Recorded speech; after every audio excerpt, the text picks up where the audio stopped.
Welcome back to our science class. Today we will continue to learn aquatic plants because in last class we discussed only one type of aquatic plants. Aquatic plants means yes, the plants that grow in water. And these aquatic plants are of three types. Do you know which are the three types of aquatic plants? Yes, floating plants, fixed plants and underwater plants. So we can discuss the second type of aquatic plants, that is fixed aquatic plants.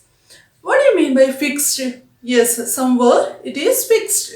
So these aquatic plants, the fixed aquatic plants, they have the roots. These roots are fixed at the bottom of the water body. So my dear children, these fixed plants we can found in shallow water. What is the meaning of shallow water?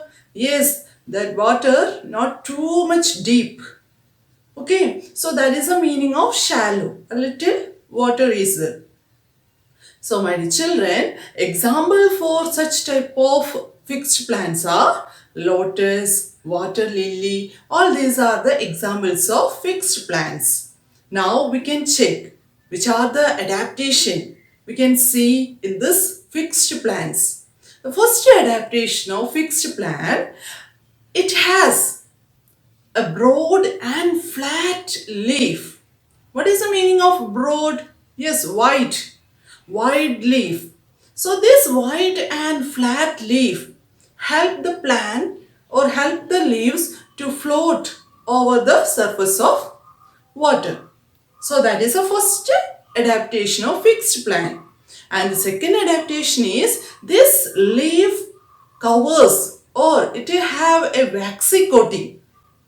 Do you know what is the use of this waxy coating? Yes, this waxy coating helps to prevent the decay leaves. So the second type of adaptation is fixed plants leaves have a waxy coating that prevents them to decaying in water.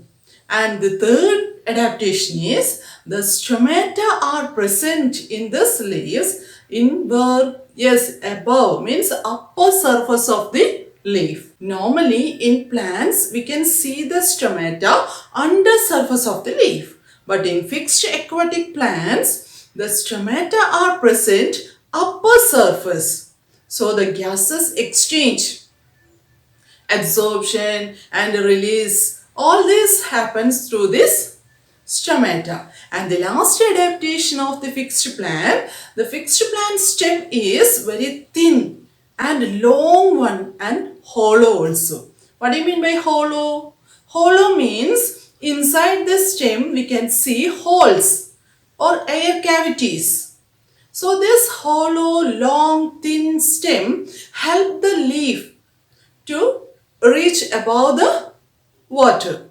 So these are the four adaptation of fixed plant. First one is the fixed plant leaf is very flat and broad one. And the second one, the leaves covers waxy coating. And the third one, stomata are present upper surface of the leaf. And the last adaptation is the long, narrow, thin. Means long, thin and hollow stem help the plant to reach above the surface. Now we can move to last group of aquatic plant. Which is the last group of aquatic plant? Yes, underwater plants. Underwater plants means the plants that grow under surface of the water. That means the entire plant, leaf, root, stem, flowers, all this part we can see under the water. That type of plant we can call under aquatic plant, underwater aquatic plant. And the example for such type of plants are tape grass, pondweed, etc. Hydrilla. All these are the examples of the underwater plants. And these plants also show some adaptation. The first adaptation is underwater plants' leaves. These leaves are very thin and narrow. Okay, and these leaves do not have any waxy coating or stomata also. So how this plant, underwater plant absorb gas or release gas? Yes, the absorption and releasing of this gas takes place through its surface. Okay, so my dear children, these are the three adaptation of underwater plants. The first adaptation of the plant, yes, the underwater plants leaves are very thin and narrow, and the second adaptation, the leaves do not contain or do not have any waxy coating or stomata. And the third adaptation is underwater plants absorb and release a gas directly through their surface. Okay. So children, these are the three groups of aquatic plants. Okay. Now we can check some of the interesting type of adaptations shown by some different types of plants. So this different types of adaptation is happen because of their nutrition. Some different plants. This adaptation mainly happens due to their mode of nutrition. That means their food. Now we can check which are the plants shown such type of special adaptation. The first group of plant is insectivorous plant. Insectivorous plants means this plant eat insect. That means this plant feed on insect. Yes, this plant eat or feed on insect. Such type of plants we can call insectivorous plants. Okay, and now we can check which are the plants that feed or that eat the insect. What is the meaning of insect? Yes, the small animals, okay, like our housefly, mosquito, honeybee, all these are the insect. So my dears, now we can look about which are the plants that eat insect. The Venus flytrap and the pitcher plant are some of the plant that eat this insect. Okay, so my dear children, these plants are modified their leaves to trap the insect. Okay, now we can check how this Venus flytrap traps this insect. The fly unknowingly hovers over the leaves of a Venus flytrap plant. And there, it gets trapped. See, here the Venus flytrap leaf. This leaves are in the form of box. And there is one hinge is there. What do you mean by hinge? Hinge means a joint that helps the leaves to close. Okay, so the Venus flytrap plant, that plant's leaves are in the form of boxes with the hinges. And this leaves edges, that means the margin of the leaf, we can see hair like structures. So hairs are seen in the margin of this leaf. So whenever the insect fly and sit on this leaf and touches these hairs, suddenly what will happen? Yes, the leaves suddenly shut and get trapped this insect. After that, after two or more days, it digests this insect and absorb the nutrients. Next, we can see the another type of plant that eat the insect. That is pitcher plant. What is the meaning of pitcher? Yes, pitcher means normally we can say a jug. We can use to pour the water. No, yes. Here you can see the shape of pitcher. Yes, this is a pitcher shape. That means a jug. So this pitcher plant's leaf, these leaves also modified in the form of pitcher, and a lid also we can see above the mouth of this pitcher. When an insect sit on this mouth of this pitcher plant, what will happen? Suddenly the lid will close and trap this insect. After that, it digests this insect and absorb the nutrients. So my dear children, these insectivorous plants get the nutrients from this insect, because these plants, normally insectivorous plants grow in the soil, are very poor in nutrients. That's why this plant trap the insect and absorb the nutrients. Okay, due to the lack of nutrients in the soil, these insectivorous plants trap the insect and absorb the nutrients from this insect. Okay, and dear children, now another type of plants also show some different adaptation for their nutrition. Now we can check which are the type of plant. These plants we can call non-green plants. Non means not at all. So green means green color are not at all seen in this type of plants. So non-green plants means the plants, this plants contains no chlorophyll. Okay, we cannot see any green color in such type of plants. So non-green plants means the plants do not have any chlorophyll. So normally these plants never produce their own food. For example of such type of plants are Indian pipe, coral root. These are some of the examples of non-green plants.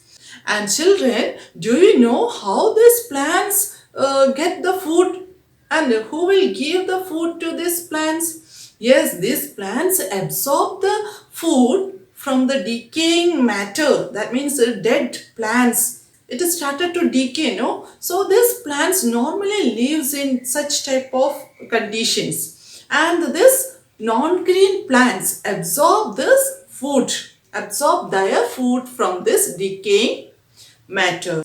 Okay, so these are the two types of plants that show some different adaptation based on their nutrition. The first one is insectivorous plant and second one is non-green plants. Insectivorous plants means the plants that feed on insect. Example for such type of plants are Venus flytrap and pitcher plant. And these plants leaves that are modified to trap the insect. And the next group of plants are non-green plants. Non-green plants means the plants do not have any chlorophyll. So these plants not at all in a green color. And these plants never produce any food. So they absorb the food from decaying matter. So children, I hope all of you understood today's topic. Now we can revise today's topic.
Plants that feed on animals, especially insects, are called insectivorous plants. The structures of these insectivorous plants, which trap insects, are actually modified leaves. These plants are naturally found in the areas where soil lacks nutrients. They obtain additional nutrient supplements from the animals they trap. These insectivorous plants have special trapping mechanisms to catch their prey, and they have special enzymes to absorb them. Let us now look at some insectivorous plants and learn how they trap their prey. This is a picture of a pitcher plant. It definitely got its name because of its shape, just like a pitcher of water. Here, the insects go into the pitcher, looking for some syrupy fluid in the pitcher. But they get stuck in the pitcher as the lid closes. What happens after that? The plant secretes enzymes or digestive juices inside the pitcher, and the insect is digested. This is Venus flytrap, another insectivorous plant wherein the leaves literally snap shut when insects land on it. The leaf is modified into two blades with thorn-like structures along the margins. These blades are hinged along at the midrib. Look what happens when an insect sits on it. Snap! After about 10 days, it reopens only after the digestion is complete. Now, watch this carefully. The fly unknowingly hovers over the leaves of a Venus flytrap plant. And there, it gets trapped. That's the wonder of nature. Many of these insectivorous plants are capable of living in barren or boggy places as they get the nutrients from the insects they feed on, instead of from the soil. So children, I hope all of you understood today's topic, and our chapter is also over. But before giving the question answer, I will introduce our new chapter, because our new chapter is so familiar with us. All the things, all the topics and all the content we studied in our previous year. So my dear children, now let's revise our previous knowledge. Our new chapter is chapter 7, air. Dear children, we know that air is present everywhere. And air is in the form of which state? Yes, air is in the form of gas state. So dear children, I just revise your previous knowledge, okay? Do you know the meaning of matter? Yes, matter means, what do you mean by matter? Any substance. Even if the wall, book, your pencil box, your dress and yourself. All these things we can call matter. And how we can define this matter? Matter means any substance that need space to occupy. They need some space to occupy. Occupy means to stand or lay or sit. And this substance also have, yes, mass. It is made up of some substances, particles. So this is the definition of matter. Matter means any substance that needs space and has mass. That type of substance we can call matter. And do you know this matter is made up of small particles? How many types of matters we can see in our surroundings? We are the one of the matter. And this water is also matter. And this air is also matter. So three basic states of matter we can see in our surroundings. They are solid state, liquid state of matter, and gaseous. Gaseous means gas. Gaseous state of matter. These are the three states of matter. Once again, solid state, liquid state and gaseous state. So matter exists in three states. They are solid, liquid and gaseous state. And what do you mean by this solid state of matter? And the solid state of matter, it is made up of particles. Particles means small particles are there. So these particles are very tightly packed. That's why the solid states have rigid shape and structure. So my dear children, in this solid states, particles are very closely packed or tightly packed. There is no gap in between the particles. Therefore, the solid matter have a rigid shape and structure. And the next type of state is liquid state. In liquid states, particles are loosely packed, loosely arranged. In between the particles, there are some spaces. That's why it can move around. The example for liquid state of matter is water, oil, petrol. Okay, so that's the difference between solid state and liquid state. In solid state, particles are tightly packed. In liquid state, particles are loosely packed. Okay, so there is in between spaces are there. Okay, and the last state of matter is gaseous state. In gaseous state, the particles are very loosely arranged. In between the particles, there are more space is there. That's why the gas can easily flow or easily fill into the entire space that available to them. So my dear children, example for this gaseous state are air, oxygen, our cooking gas, and nitrogen. All these carbon dioxide, all these are the examples of gaseous state. So these are the three states of matter. All these topics we studied in our previous year, that means in our third grade. I just revised your knowledge. Okay, so in next class we will continue this new chapter. Okay, so my dear children, now you can write today's question answers and you should complete today's question answers today itself and do the homework in a proper way and study well. Okay, thank you my dears. Bye.